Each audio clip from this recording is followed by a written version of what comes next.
नमस्कार साथियों, कल हमने पढ़ा था उपसर्ग का टॉपिक और आज हम पढ़ेंगे संधि का टॉपिक। सबसे पहले आता है संधि की परिभाषा।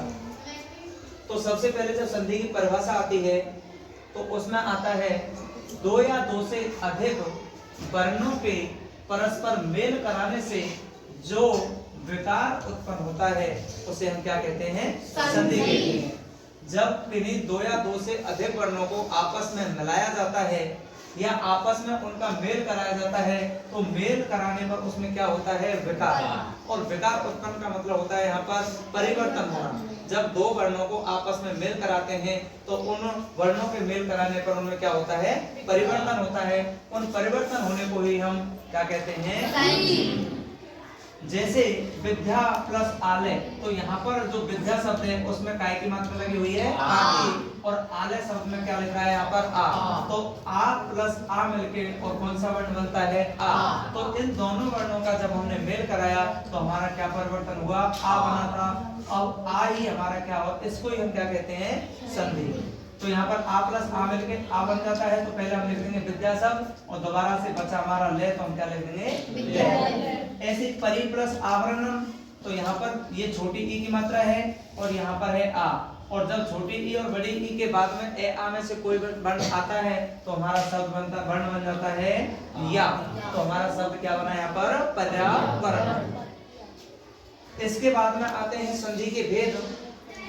चाहे हिंदी में चाहे संस्कृत में, दोनों में ही संधि के समान भेद होते हैं। संधि कितने प्रकार की होती हैं? तीन। नंबर एक कौन सी संधि है? नंबर दो कौन सी संधि है? और तीसरी कौन सी है? तो सबसे पहले जो संधि है उसका नाम है स्वर संधि। तो स्वर संधि की परिभाषा जब आपको याद करते हैं, अब तक आप याद करते थे तो आपको याद करने में परेशानी होती थी। इसका सीधा सा तरीका है कि हमारी संधि का नाम क्या है? स्वर।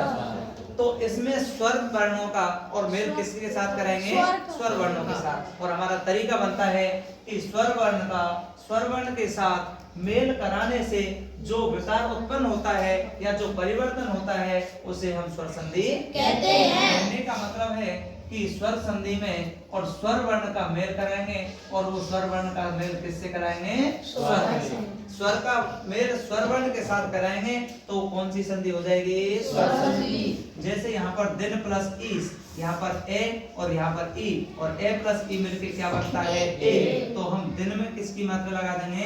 ए की, और बचा हमारा से, तो यहाँ पर क्या शब्द बन गया हमारा? दूसरा है जैसे लघु प्लस ऊर्मी, तो यहाँ पर कौन सी मात्रा बन रही है? छोटा हो, और प्लस ये क्या है हमारा? बड़ा हो। और छोटा हो के बाद में या बड़ा हो के बाद में समान वर्ण आता है तो उनका दीर्घ रूप हो जाता है। तो यहाँ पर कौन सी मात्रा बनी? बड़े हो। तो लघु में कौन सी मात्रा दे देंगे यहाँ पर? बड़े हो। तो ये जो यहाँ पर वर्ण में परिवर्तन हुआ इसको ही हम क्या कहते हैं? संधि कहते हैं। तो यहाँ पर देखिए, यहाँ पर छोटा हुआ है और यहाँ पर बड़ा हुआ है, तो ये दोनों हमारे क्या है? स्वर। तो स्वर का मेल स्वर के साथ कराएंगे तभी हमारी कौन सी संधि होगी? नंबर दूसरा आता है आपकी व्यंजन संधि।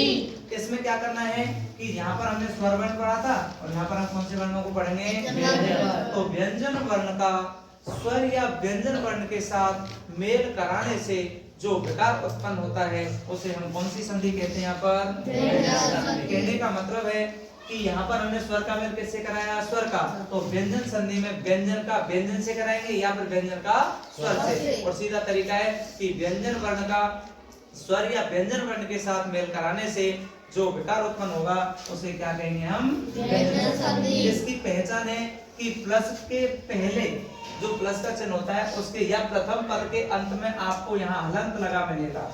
पहले पद के अंत में आपको क्या लगा मिलेगा? हलंत। और जहां पर आपको हलंत लगा मिल जाए तो वहां पर आपकी पहचान है कौन सी संधि होगी? व्यंजन संधि।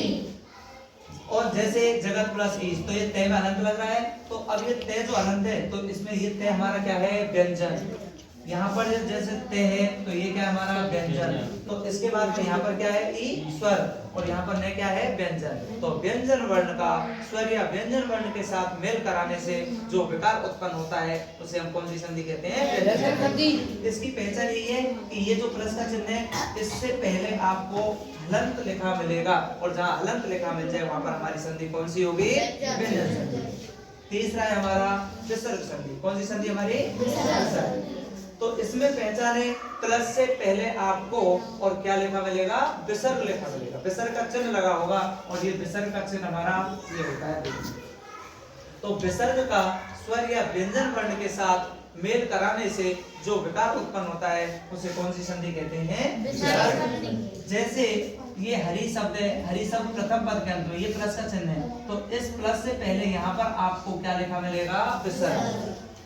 तो विसर्ग के स्थान पर यहाँ पर क्या पढ़ रहे हैं? से, यानी हरि प्लस चंद बराबर हरिश्चंद। जैसे निहि प्लस धन बराबर निर्धन, तो यहाँ पर ये क्या लग रहा है? हमारा विसर्ग। तो पहचान है आपकी, यदि स्वर संधि होगी तो स्वर प्लस से पहले यहाँ पर और आपको जो स्वर है स्वर की मात्रा लिखी मिलेगी और यहाँ भी आपका क्या होगा? प्लस के बाद में स्वर। ये तो है आपकी स्वर की पहचान।